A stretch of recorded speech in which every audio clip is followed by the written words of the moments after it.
Hello friends, खुलुमबाय नोंथांखौ गासैखौबो चेनेल फिन खेबसेबाव बरायबाय। दा गुड निउज लोगोफोर SBI बेंकनिफ्राय नोंथांमोननि गोदान साख्रिनि भेकेन्सि ओंखारना फैलायबाय। दा जोंहा गोबां बुरजा बेवहाय साख्रिनि भेकेन्सि दं लोगोफोर। दा जोङो बेनि अफिशियेल नटिसखौ नायगोन। बिनि एलिजिबिलिटि क्राइटेरिया, बिनि अनलाइन एप्लाइ लास्ट डेट, नोंथांमोना माला जोबगोन बेखौहाय गासै A to Z बे भिडिअनि गेजेरजों मिन्थिनो मोनगोन। नोंथांमोना भिडिअखौ स्किप खालामनानै नायलांबाय थाबानो जाबाय।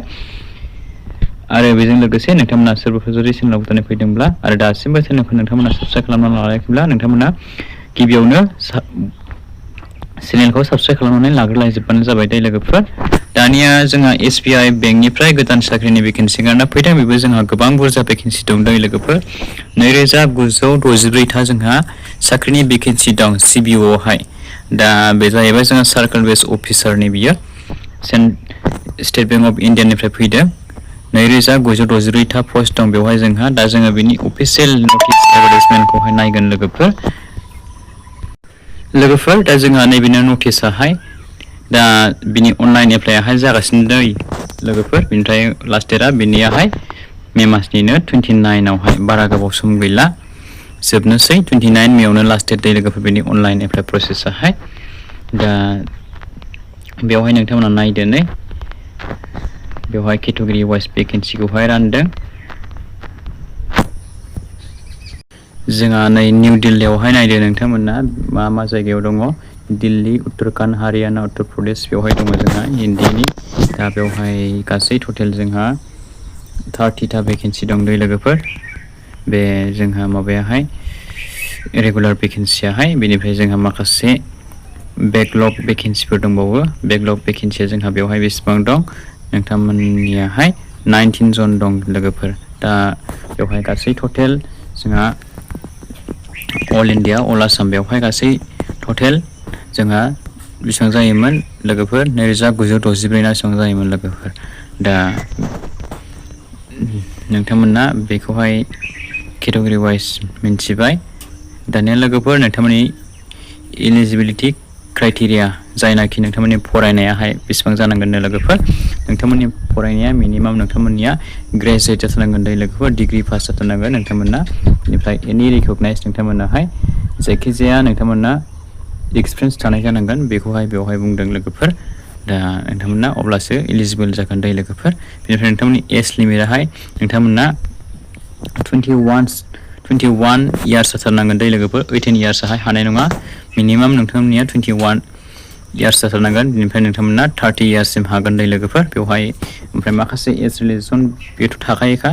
जोंना ST फोरनियाहाय 5 इयार्स।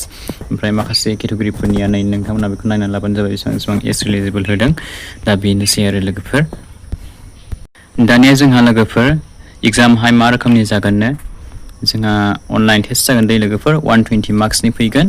बेनिफ्राय नैबे नाम्बार एवनाय, ओमफ्राय 50 मार्क्सनि नोंथांमोननियावहाय टेक्स्ट लागोन। दा बेवहाय बुंदों अबजेक्टिभ टेस्ट। दा बेवहाय 2 आवार्स टाइम मोनगोन लोगोफोर। ओमफ्राय 120 मार्क्सनि फैगोन। दा बेवहाय मा साबजेक्टनिफ्राय फैगोन नोंथांमोना मा साबजेक्टखौ फरायनांगोन नायनांगोन नोंथांमोना बेखौ नायबानो जाबाय। इंलिश लेंगुवेजनिफ्रायनो 30टा कुइसन फैगोन। 30 मिनिट्स नोंथांमोना टाइम मोनगोन, आधा घन्टा। बेंकिं नलेजनिफ्राय नोंथांमोननिया 40टा कुइसन फैगोन। बिनिफ्राय 40 मिनिट्स नोंथांमोना टाइमिं मोनगोन। जेनेरेल एवारनेस एन्ड इक'नमिनिफ्राय फैगोन 30टा कुइसन। बिनिफ्राय नोंथांमोना 30 मिनिट्स टाइम मोनगोन। बेवहाय 1 मार्क मोनसे कुइसनावहाय। कम्पिउटार एप्टिटिउड दं लास्टआवहाय 4 नाम्बारावहाय 20 नाम्बारनि फैगोन। बिनिफ्राय 20 मिनिट्स नोंथांमोना टाइम मोनगोन। टटेल नोंथांमोननि टाइमाहाय 120 मार्क्सनि जायो। ओमफ्रायहाय नोंथांमोननि टाइमा 2 आवार्स नोंथांमोना एग्जाम होनो टाइमिं मोनगोन लोगोफोर। स' दायो लोगोफोर जोंहा आसाम स्टेटनिखौ नायदों नै एग्जाम सेन्टारा माबायावहाय गोलैगोन। डिब्रुगड़, गुवाहाटि, जरहाट, सिलचर, तेजपुर बेवहाय नोंथांमोना एग्जाम सेन्टाराहाय बेवहाय गोलैगोन।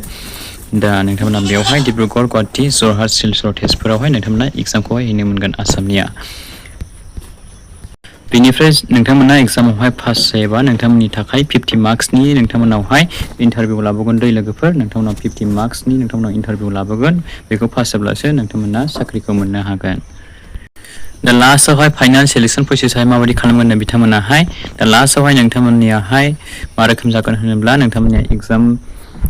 नोंथांमोननियाहाय 170 मार्क्सनि जागोन नालाय 15 मार्क्सनि कुइसन्स। बेनिफ्राय 120 मार्क्सनि नोंथांमोननियाव कुइसन सोंगोन नालाय। दा बेवहाय टटेल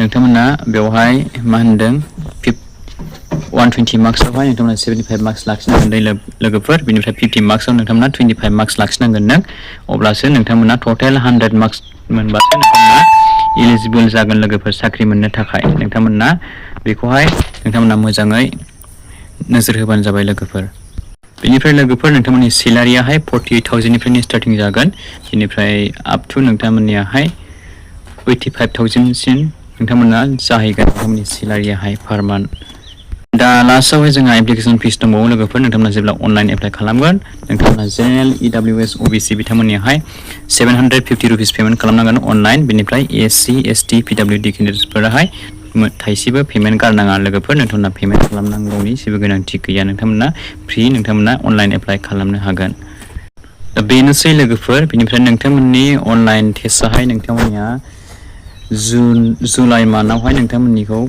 कन्डाक्ट खालामगोन बेवहाय टेन्टेटिभ बेवहाय डेटखौहाय डिक्लेयार होदों दा जागोन जाया बेखौ बुंनो हाया लोगोफोर बेवहाय टेन्टेटिभसो बुंखादों दा नोंथांमोना जायफ्रा इन्टारेस्टेड नोंथांमोना थाबैनो एप्लाइ खालामना लाबानो जाबाय दै लोगोफोर मानो होनोब्ला जोंहा 29 मे बारा गोबाव सम गैला बेनो लास्ट डेट एप्लाइ प्रसेसआहाय डिग्री पास नोंथांमोना जायफोरा जब मावनो इन्टारेस्टेड नोंथांमोना एप्लाइ खालामना लाबानो जाबाय लोगोफोर नोंथांमोना बे भिडिअखौ गासै लोगोफोरनो शेयार खालामना होलायदो जाहाथे बयबो मिन्थियो आरो जायफ्रा इन्टारेस्टेड जायफोराहाय इलिजिबिलिटि क्राइटेरिया गोरोबनाय नोंथांमोना एप्लाइ खालामना लालायबानो जाबाय लोगोफोर बेनोमोन लोगोफोर दिनैनि भिडिअआवहाय स' नोंथांमोना नेक्स्ट भिडिअआव लोगो मोनबावगोन thank you for watching see you again bye bye and take care